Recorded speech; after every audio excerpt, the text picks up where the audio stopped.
Hey everyone, it's Leanne. Welcome to another video on my YouTube channel. Today I'm creating a sweet little bird card. I love birds, and I'm using a really fun stamp set from Flora and Fauna, which is a stamp set I picked up from my Simon Says stamp haul recently. So to begin, I have an A2 size folded card that I'm going to cut down with some circle templates, and I want to create a border, so I have two sizes to use to do that. I'm going to leave a little bit at the top just to keep that folded edge that keeps the card together. Now to create that frame, I'm going to use some plaid paper from Lawn Fawn. Perfectly Plaid is the name of this specific set.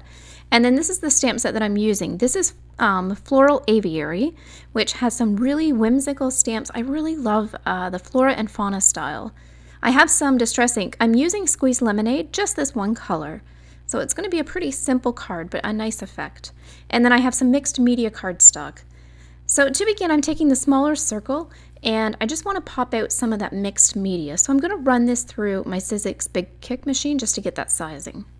I'm going to trim this down first because it's easier to run through just a piece of paper, a smaller piece than the full thing. Now I'm leaving a gap at the top for my circle, and I'm cutting this out of the A2 sized folded card.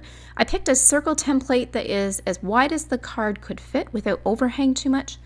And so I just want to leave that gap at the top so it still has the folded edge, and that will help keep the card together.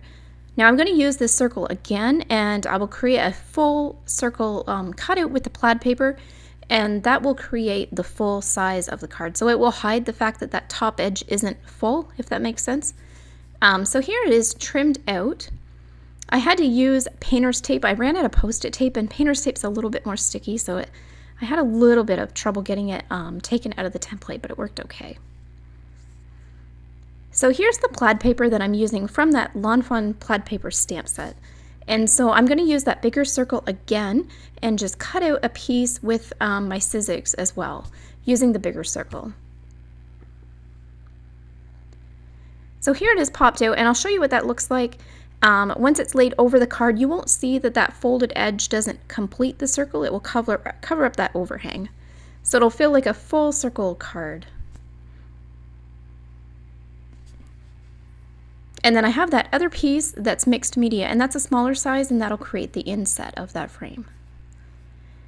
So I'm going to come in with my Distress ink, and I'm going to do some very basic blending. I'm not adding any colors, just this one color.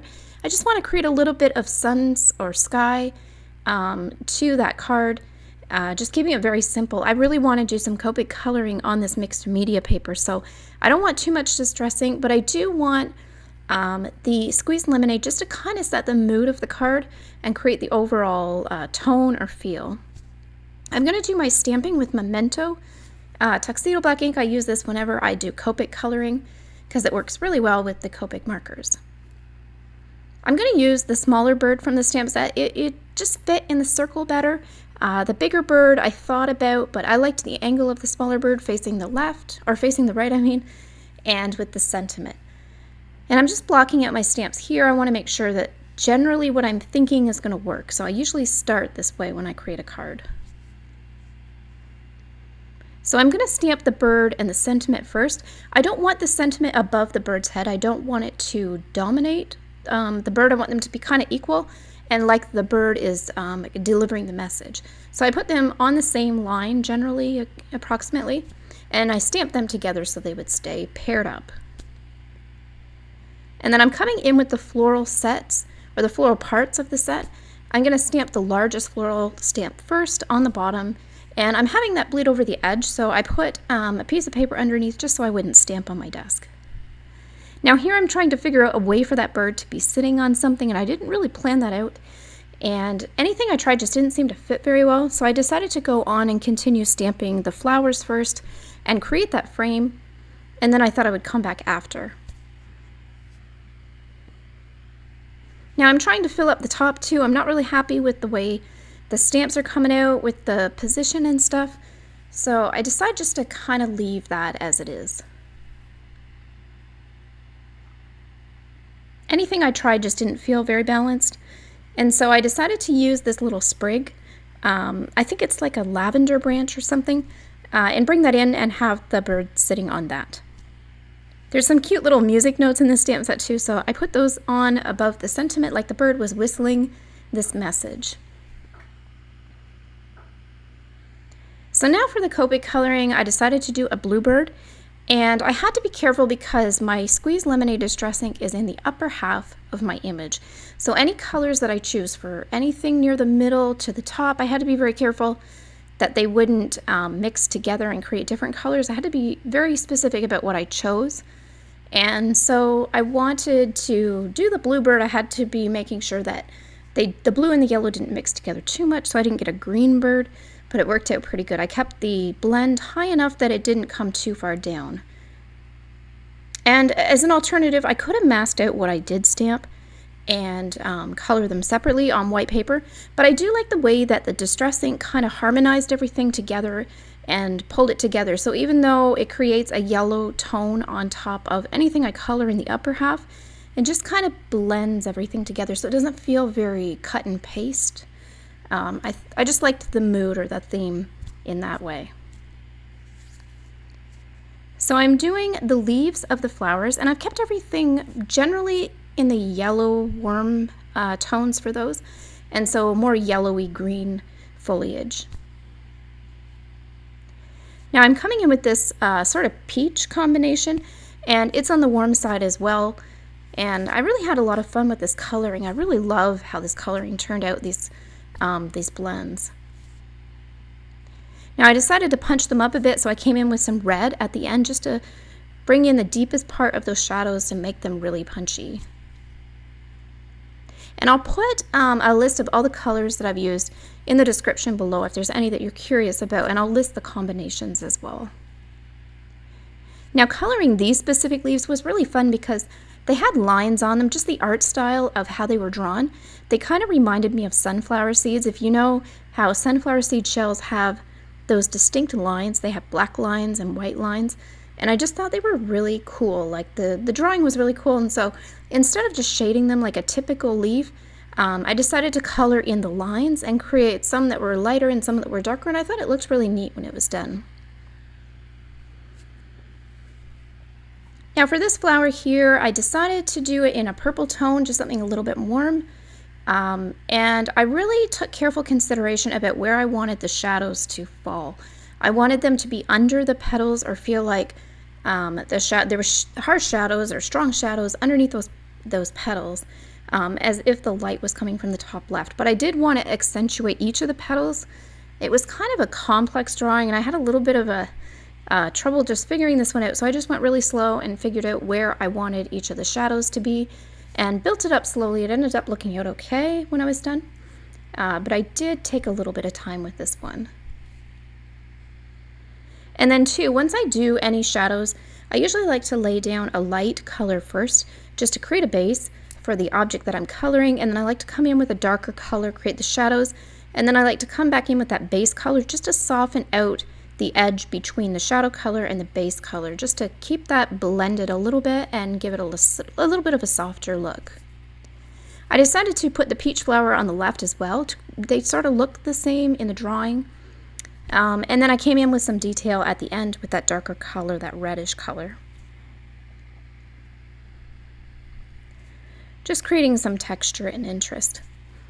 Now I loved coloring these blueberries too. I thought they were just a neat addition. Everything was mostly floral, but there was these little berries. So I envisioned them as blueberries and brought in some colors as well for those. Now I'm using a pink combination on the top, and because I have that distress ink underneath, it's going to really warm up this pink. So the pink that I chose is pretty bright and saturated, but because I'm coloring over that distress ink, it kind of mutes it a little bit and pulls it all together with the other colors that I've used. And so I really like the effect that this gives. I thought the distress ink was really unique just to have as a base underneath my Copic coloring. I think it would be neat to actually do a card where it was just distress ink and black stamp outlines without any coloring too. I'd like to try a card like that in the future, I think. And if you notice, I did put some detail on the bird's chest as well. So they have those little lines where I imagine that they're feathers or just a little bit of visual texture. And so I came in with a blue pen or a blue Copic marker and just added some little flicks of the brush just to create a little more visual texture with color in that spot as well.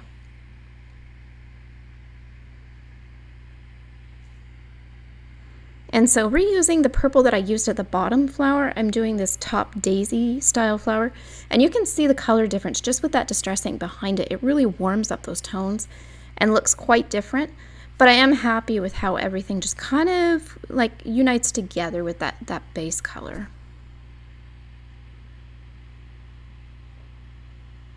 And so I did very simple shadows generally with all these flowers as well, not anything too complicated. Now here I'm deciding which way I want the plaid pattern to go. I thought about doing vertical horizontal, and then I thought about doing crisscross. I liked both. I had a hard time deciding, but I eventually went with the crisscross diamond shape there. So I'm going to put this together just with my tape roller, rim the edge a little bit, and put a little tape down the center just to hold it in place. And if anyone has these tape rollers from 3M, these gigantic ones, the tape in those are awesome. They never ever come apart. I've never had problems with them, but they're super sticky. They're very good. So I have to be careful how I line this up. Normally I just do folded edge on my desk, but because of the shape of this card, that wouldn't work that way. And I want to make sure that my sentiment is straight, not that my bird's floating one way or the other. So I have that coming together. I'm pretty excited. I want to add a little more embellishment. This is sort of a different style of card for me, but I thought it would be nice to come in with some sequins. I have these ones I picked up at the dollar store, and they're not a translucent sequin. They're a flat matte color. And so I thought that they would look really nice with this art style here. So I'm just moving them around, trying to find a placement where I thought that the composition it fit best. And I ended up going with one of each color, not repeating any colors. And just coming in with some craft glue, I stick these down with my X-Acto knife, just picking up a little bit of craft glue on the end of my knife, and then picking up that sequin and just sliding it down onto the placement of where I want it on my card.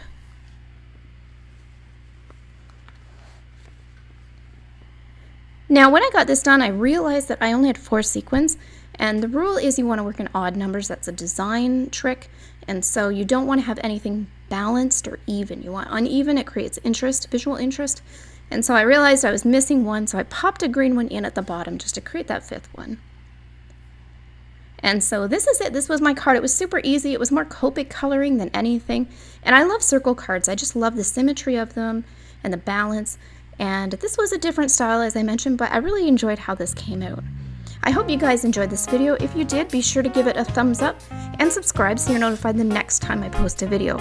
I also have a Patreon page, and I have a link on my channel and a link in the description below if you're interested in that as well. Thank you so much for watching.